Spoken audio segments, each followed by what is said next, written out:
First, I'd like to thank John Rockema and Alan Puratori, who are leaders in the city's electric utility, City of Santa Clara, Silicon Valley Power. And they helped me prepare for today's panel, and I just wanted to acknowledge them. And they promised me they'd be in the audience. I don't see them, but I'm sure they're here. Okay. Yeah, John's back. Okay. All right, thank you. As Eldon mentioned, my involvement in NCPA covered my entire 25 years as city manager for Santa Clara. In fact, I was involved when I was deputy city manager also, so it actually exceeds that. And over those years, I was the alternate commissioner. And what I interpreted that to mean was that the very outstanding, intelligent, hardworking staff did all the work. And the council members who came in, as our current council member, Pat Kolstad and Teresa O'Neill, and they made the policy decisions. And I liked that arrangement. That was great to be an alternate commissioner.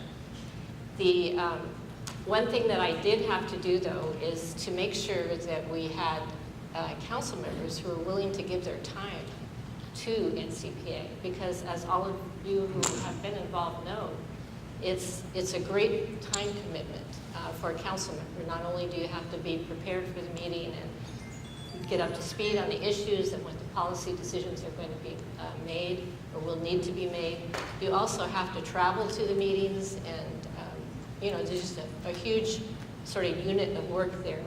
So that was, I think, my biggest role, is to get those commissioners from our council.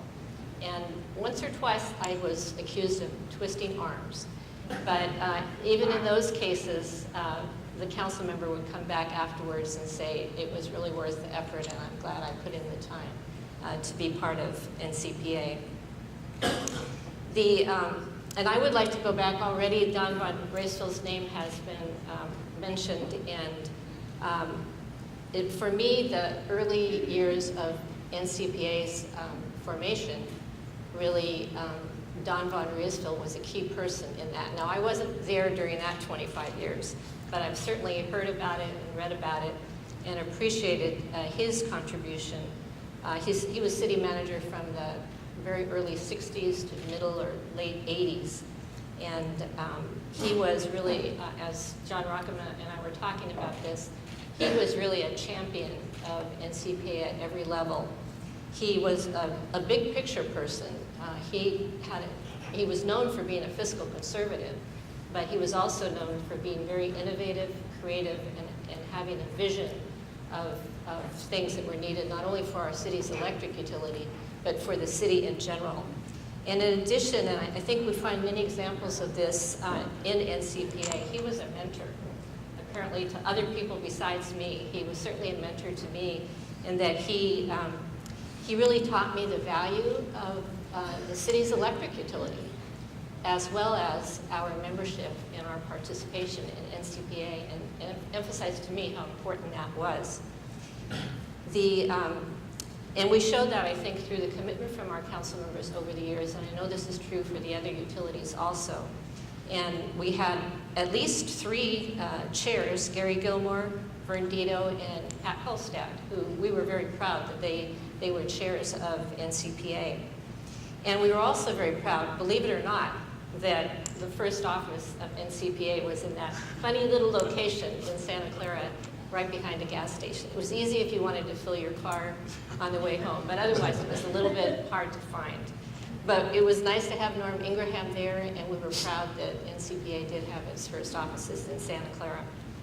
But I think the greatest contribution that Don made, and that's why I'm saying quite a bit about him, is that he would ask the question, he would first of all observe what PG&E was doing, or the investor-owned utility, and he would ask, why can't we do that? And I think that continuous question, John told me that he heard that question many times, kind of helped everyone who were similar and had those same kind of goals. Why can't we build projects as a group? And that did 2 things. It fulfilled his idea of fiscal responsibility, which is saving costs, And secondly, being able to build our own projects, which we will have for the long-term future. And I think NCPA has really done that. It's answered that question of Don and all the early formers of NCPA. Why can't we do that? And I'm amazed at what I see today, and I've been retired only 6 years, so you wouldn't think there would be that much more to be proud of, but there is quite a bit, I think. And as I see it from my vantage point as a city manager, is that NCPA, there are several kind of areas I think it excels in that really makes sense from my viewpoint as city manager. And that was that in Santa Clara we have our own electric utility, and we can build our own projects, for example, and we have. We've done it very successfully in many instances. But when we get together with NCPA and do a project, we expand what we're able to do ourselves on our own. We save costs, we share costs and challenges and all the type of successes that NCPA has had. And it helps us to meet our needs for resources and other aspects of our electric utilities operation. And the other area that I think is very significant is the NCPA staff. And that really comes to recognition a lot from what my involvement through the legislative and regulatory arenas.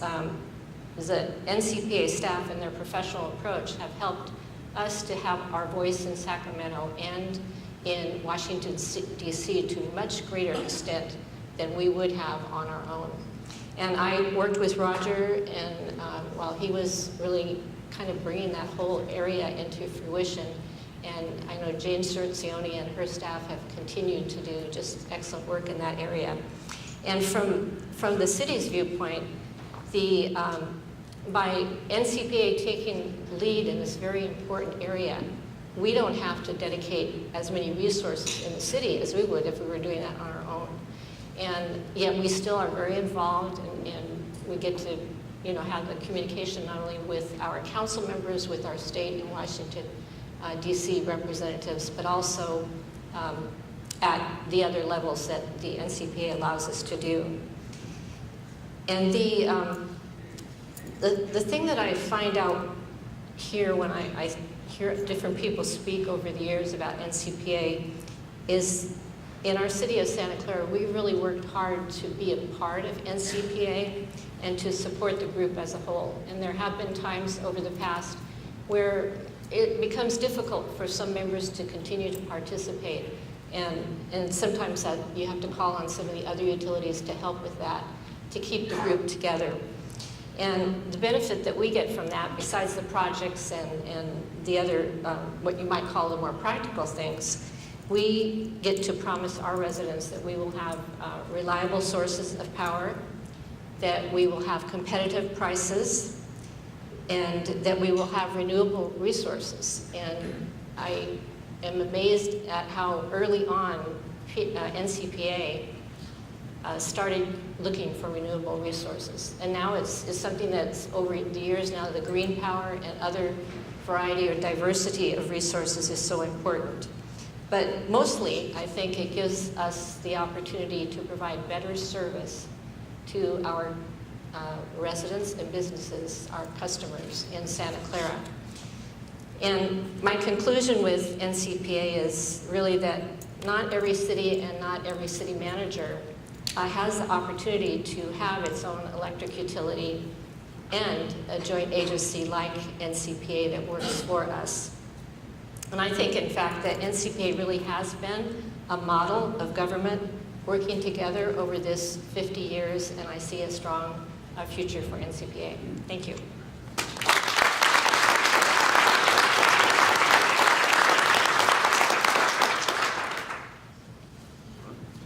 Well, I have the years 1998 to 2008.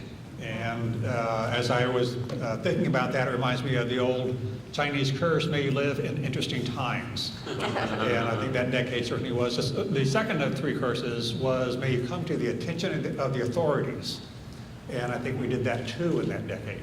But thinking back to some things Jennifer just mentioned, of the time it takes to do this, for those council members, who do this. We do it voluntarily, and I love doing it. Of all the things I did in the council, this was truly the best. But the time it takes to do it, the trips to Roseville, kind of all the time. There's trips to DC as issues come up. And there is a period in my last couple of years when I was on a committee, I forget exactly what it was for, maybe for Roseville, in fact. Weekly meetings there in Roseville. But it really was a labor of love. I want to point out, my wife Cheryl is here, and she supported me doing all this for all those years.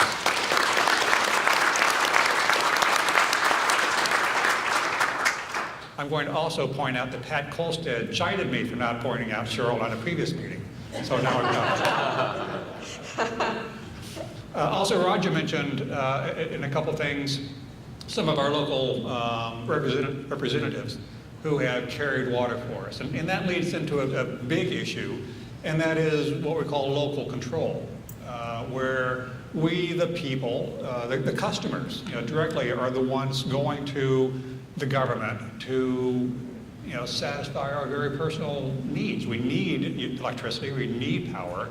We can't live without it. And we're the ones who go to Sacramento and more often to DC to say, here's what we need, here's what we have to have. And it's interesting to me that some of the smallest places, like Gridley, is anybody here from Gridley today? At my time, they had a House member that was incredible in terms of what he could do for us. And if all we needed to do was take the mayor of Gridley and one or two other people and a couple of us to go there and talk to him, and doors kind of open. In this time period, in 1996, I think, is when Pete Wilson laid the egg of deregulation on California. Governor Gray Davis picked it up in his term, I think, beginning in '98. In 2000, the chicken came home to roost, so to speak. We had the first blackouts in the Bay Area. 150,000 people had no power, not a brownout, but a blackout. 2001, we had over 1 million people in California suffering blackouts. In 2001, PG&E went bankrupt. And as Arthur, I think, was mentioning, or Roger, we had contracts with PG&E, they weren't pleasant to negotiate, but our lives depended upon it, our electrical lives depended upon it. Part of these were wheeling contracts coming out of the nuclear agreement. And so as PG&E goes bankrupt, all those contracts are subject to them saying, this one we keep, that one we don't, and you guys are left out. So bankruptcy law is a federal law, so we rounded up everybody we could find. And we went and sat on, in particular, Senator Dianne Feinstein's doorstep. And I know that, sometimes walking out right before us was somebody from PG&E, and sometimes walking right in after us was PG&E. But I think we had as much face time and as much time with her staff as anybody because of our local control, because we are the voters. And that's a real power of what NCPA does. Also happening in this time period was Enron, both in market deregulation, market manipulation, and then them going ultimately bankrupt. That caused gas to a lot of our members because we had contracts with them to deliver natural gas. And the challenge was, do we keep the contract and hope they can supply, or do we find a way to break the contract, have legal issue, but at least we're not beholden to a contract that may never be delivered on which we pay on until we need it. So very trying, difficult times. And I believe that, for Palo Alto, we went one way. I think Santa Clara went the other way in some of those things. There's no way to figure out what was the best solution for it. We had a couple of emotional issues to some degree. One was we had fish kills in not Klamath River, Trinity River, was it? Trinity River. And so we don't have much at all to do with the Trinity River, but we had a lot of environmentalists come down and camp out in our council chambers and say, oh, you need to quit doing this hydroelectric. You need to let the water go. You need to let the dams go. Take them down if you can. And very trying times on how to keep the resources that we feel we need to provide what we're obligated to provide for our customers.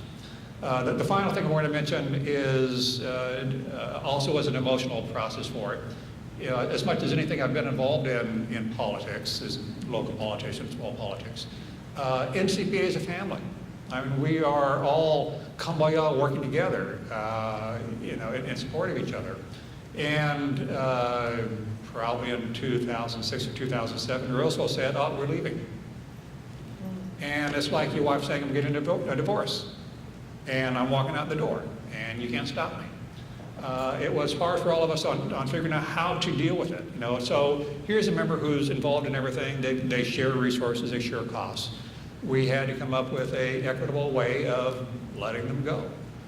We did. I understand they stayed in the end, and maybe it was a Turlock who's gone. So, but anyway, it was a painful time for the family.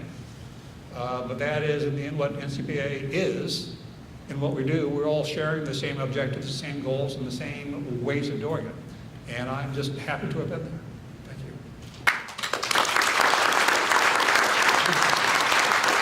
You mentioned the Singapore lawsuit. So before I forget, congratulations to NCPA on its 50th anniversary, and I feel very fortunate to have been part of this very rich history.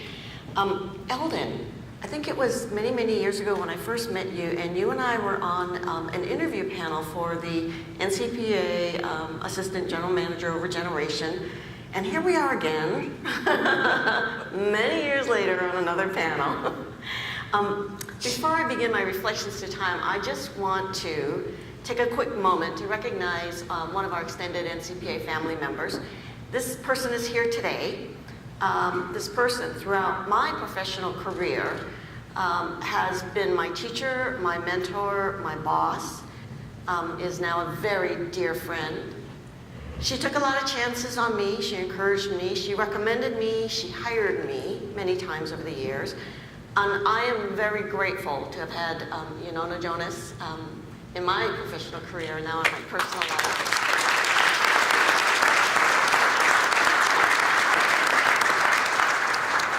Everybody should have a Yonona Jonas in their lives. Yonona served as the utility director for the cities of Alameda and Santa Clara. In 2002, Yonona hired me into the city of Alameda, and my NCPA years spanned 2002 through 2015. Let's see, I should note that we had quite a few accomplishments during that time, but we could not have done any of it without NCPA's help. And I'm going to give you some examples of what we did accomplish, and most of them are from my time in Palo Alto. First off, because it's the freshest, and secondly, because my source of information a lot of times was Monica Padilla, who worked for the city of Palo Alto. So thank you, Monica. There were three major issues that I'm going to highlight in my what I'll call the jog down memory lane. The first was the adoption of a renewable portfolio standard. The second was protecting the cost-based rates of the Central Valley Project's hydropower, and then fighting for the equitable allocation of the Central Valley Project Improvement Act, CVPIA, mitigation and restoration costs. David Morella talked a little bit about this morning. And then third is development of California's cap and trade market. So starting with the RPS, the Renewable Portfolio Standard. And you all know this one very well, but just as a reminder, the RPS is a regulation that requires that a certain percentage of a load-serving entity's electric supply portfolio come from renewables: wind, solar, biomass, geothermal. You're no doubt well aware that we just had the passage of SB 100 and signing into law by Governor Brown, which requires a 50% RPS by 2025, a 60% RPS by 2030, and then by 2045, although the details are a little skimpy right now, you have to have a 100% carbon neutral portfolio. Decades ago, with NCPA's help, Palo Alto and Alameda started to build their green portfolios. In Palo Alto's case, we used a lot of hydro generation. In Alameda's case, geothermal and hydro generation. In the early 2000s, Palo Alto started its trend, I'll call it, and this is on Burns' watch, of adopting aggressive renewable portfolio standards, and more aggressive than the state was adopting at that same time. In 2007, Palo Alto adopted the goal of 33% by 2015.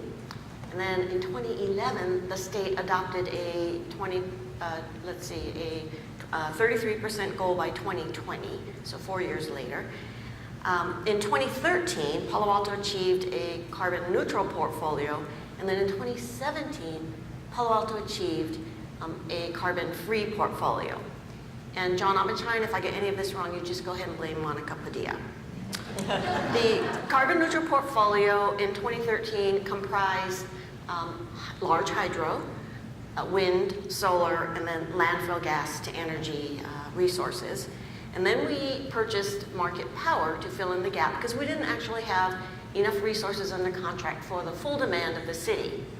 But by 2017, we achieved a carbon-free portfolio using, again, large hydro, wind, solar, and landfill gas to energy, and we did not need to purchase any additional market power.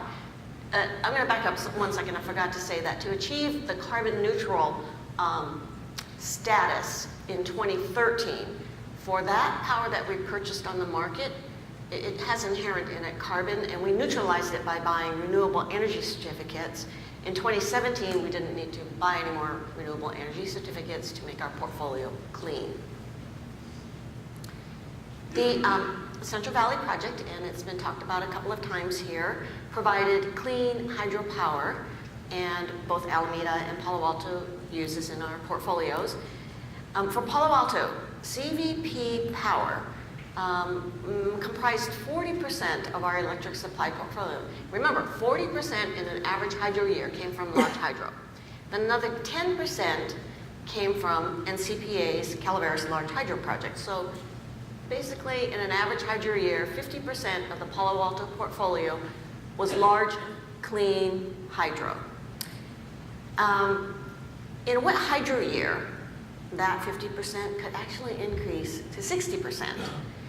Now, the rules for doing any layoffs of any of your hydropower, particularly the federal power from the Central Valley Project, are very restrictive. And in fact, could inadvertently cause you to have to do a permanent layoff if you were to do even a temporary layoff of that large hydro project. So going back to the fact that 50% of the portfolio in wet average hydro year was hydro, in a wet hydro year was 60%. But we designed our portfolios for an average hydro year, so 50% of the portfolio was going to come from renewables.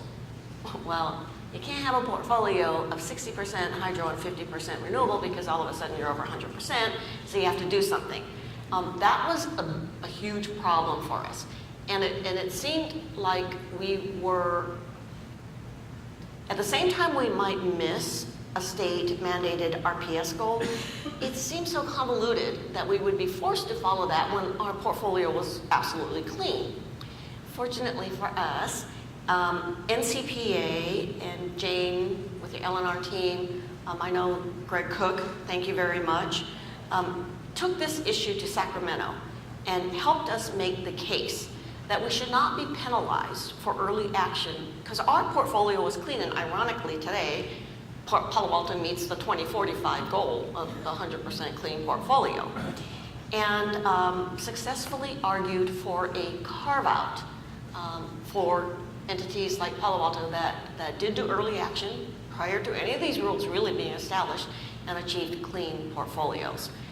So in a very wet hydro year, we would lay off renewables and miss the RPS goal, but still remain 100% clean. I understand, Brent, you're around, but I understand that clause remains in the SB 100. With respect to CVP, there were two major issues. The first was the issue of water management, and the second, the issue of cost allocation. With respect to water management, we worked with the Western Area Power Administration, or WAPA staff, in collaboration with NCPA to find opportunities to, I'll call it, reduce costs and increase the value of the Central Valley Project hydropower. By example, we had a fellow on our staff, Tom Cabot, who is retired, but I think might still be in this space working with WAPA. He helped to identify opportunities to maximize the value of CVP generation by pushing Western and the Bureau to make market purchases, so to buy power on the market when this market power was really cheap, and then to store the water until a later time when the market prices would go up, and instead we would encourage them to generate out of this CVP. Tom also worked with WAPA and the Bureau to identify the optimal time to take the generation offline for maintenance and repairs. There was really no coordination between these market prices and when the maintenance would occur, and Tom got a little bit more coordination on that front. Collectively, NCPA and NCPA's customers pushed WAPA and the Bureau to implement an agreement with the California Independent System Operator to better reflect the value of Western's generation, and that has saved CVP power customers millions of dollars. Now, lastly, NCPA members as WAPA customers consistently pushed for fairness in allocation of costs and the sharing of benefits related to the operations and maintenance of the CVP, the construction and or upgrades of Western transmission projects, and then how the Bureau apportions costs under the CVPIA. And again, David Murillo talked a little bit about that this morning. The issue of proportionality, that was always a kind of a difficult one to articulate and explain fully. The CVPIA as I'll call it a quid pro quo for the environmental impositions from the Central Valley Project. And you all know the Central Valley Project isn't like one little project, right? It's this whole system of waterways and canals and reservoirs and dams and powerhouses. So there's big facilities out there associated with the CVP. And to compensate for the environmental impositions, the Bureau was required to put in place mitigation and restoration projects. And these were to be paid for by CVP water and power customers because they were the big beneficiary. Water and agricultural customers along with power customers were the big beneficiaries of this CVPIA. Now, power customers, and John Rockema mentioned this during his panel, power customers were seeing the cost of power really going up dramatically, particularly in the drought years, with ag customers receiving less and less water, and ag customers would pay for these mitigation and restoration costs up to a cap on a per unit basis. And if they're getting less units, they pay less, right? And so all of a sudden there's a revenue shortfall for the Bureau. And the Bureau says, revenue shortfall for water customers, power customers will pay the difference. And that was just the way the formula was written.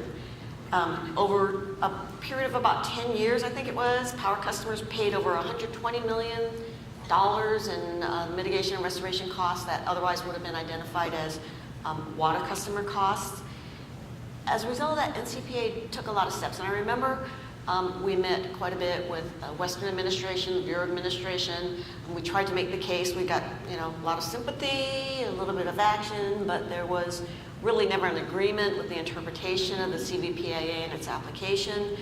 So then NCPA attempted the legislative congressional route, but you all know how it is in Washington, D.C. Other items can take the forefront, and when you're in the middle of a drought and it's a California issue, yeah, the drought might kind of overshadow this issue that power customers were trying to raise.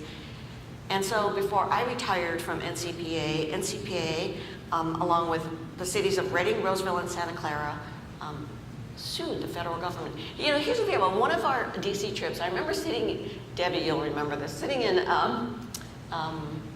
Congressman Honda's office, and we were kind of complaining about this. I think we were, and he kind of said, why don't you just sue us? Just sue the federal government. And we said, we wouldn't sue the federal government, but we did. However, our case was dismissed, and we are where we are today.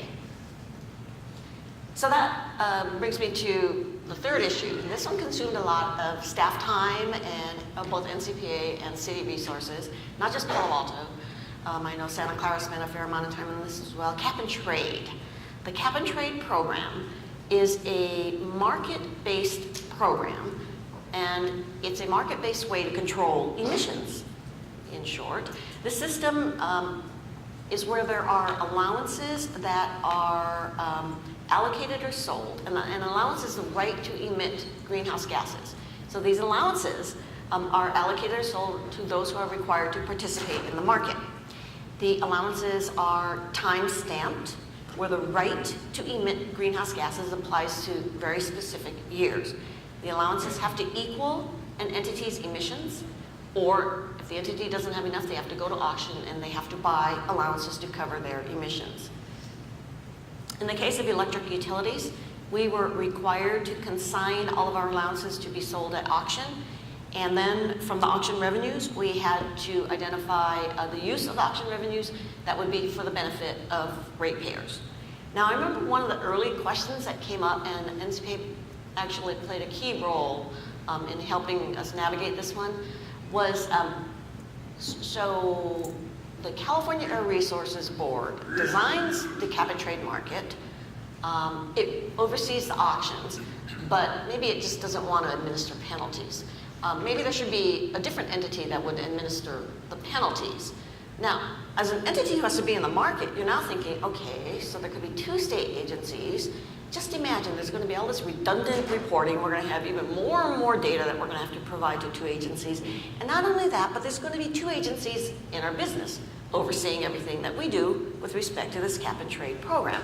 And so we're very concerned, and I know NCPA worked hard, and at a minimum within the municipal community, but also at CARB, to try to explain this problem of the growing reporting requirements, the growing data provision requirements that we were seeing. And fortunately today, CARB designs the cap-and-trade auctions, oversees them, and also administers the penalties.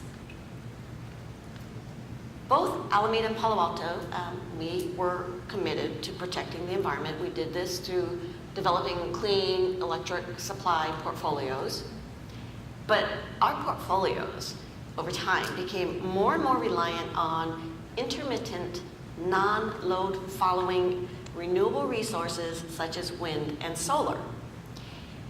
We built our portfolios with the color green in mind, and green is for the renewables, but it's also for the cost, right? We tried to really manage the cost of the entire portfolio. In Palo Alto, we considered the evolving California independent system operator world. We knew that these non-load following resources would require that we spend some money to reliability up our portfolios. We knew that this wind and solar wasn't under our control. We knew that when supply didn't match our actual demand, something had to be put in place to match it. And we knew we had headroom to absorb whatever costs could be associated with trying to match our supply and demand, because we had headroom, we had low rates. Even though, I'll just say now, we never knew what these costs would be, but we knew our portfolio wasn't the most reliable. There are 2 obvious solutions for a city, or in this case, even the state of California, that might be very rich in intermittent renewables, solar and wind. Okay, that sounds like a Blue Angel or something, doesn't it? Wow. Oh, okay, it's a Salinas thingy. Solar and wind resources, and these are, at certain times of the day, there's really, across the state of California, more supply than there is demand. You could either curtail that generation, which means turn it off, right? Or you could find a market solution. You could find a market solution where the excess energy is sold to other excess buyers. Excess energy is sold to buyers outside even the state of California. Well, the energy imbalance market is that market solution. It's a real-time energy market that matches suppliers and sellers. When, in particular in California, you have excess supply, you find buyers outside of the state of California. When the sun goes down and the wind isn't blowing, suddenly we need more power. We can find more power to backfill that need. The big benefit of the EIM is that it helps to avoid the curtailment of clean, renewable resources. It covers 8 different states. It's going to grow beyond that. And just because of the nature of the market covering such a huge expanse of geography, when the sun's high in California, it's no longer high in Nevada or Utah or Idaho. And so there's a serendipity of this huge geography that allows really buyers and sellers to be easily matched.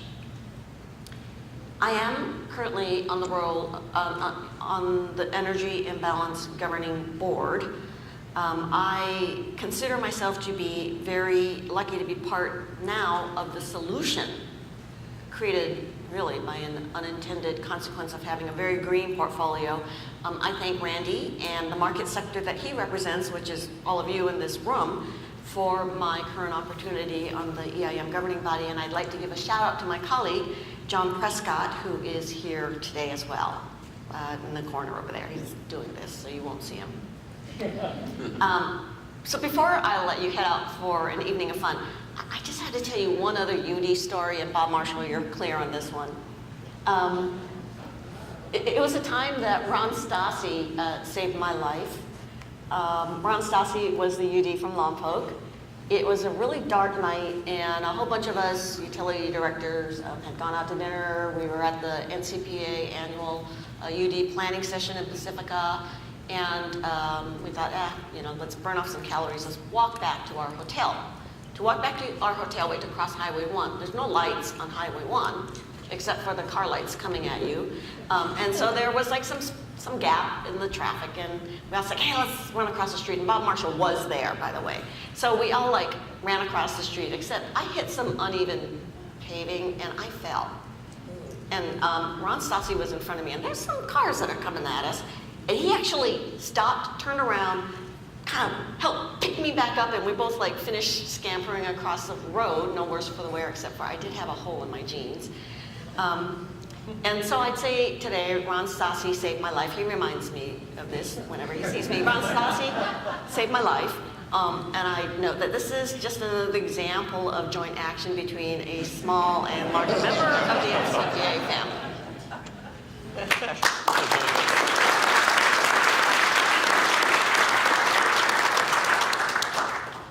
For the record, from now on, when you see Val, you should say Governor Val, since she is on the Board of Governors of EIM. And because money may be involved, be very nice to her.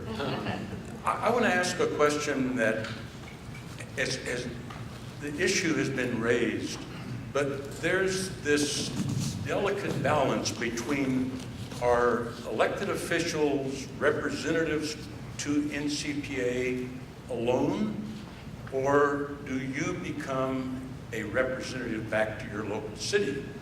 It's been my observation sometimes council members don't even like each other, and yet somehow through the years the NCPA commissioners have been able to take a story back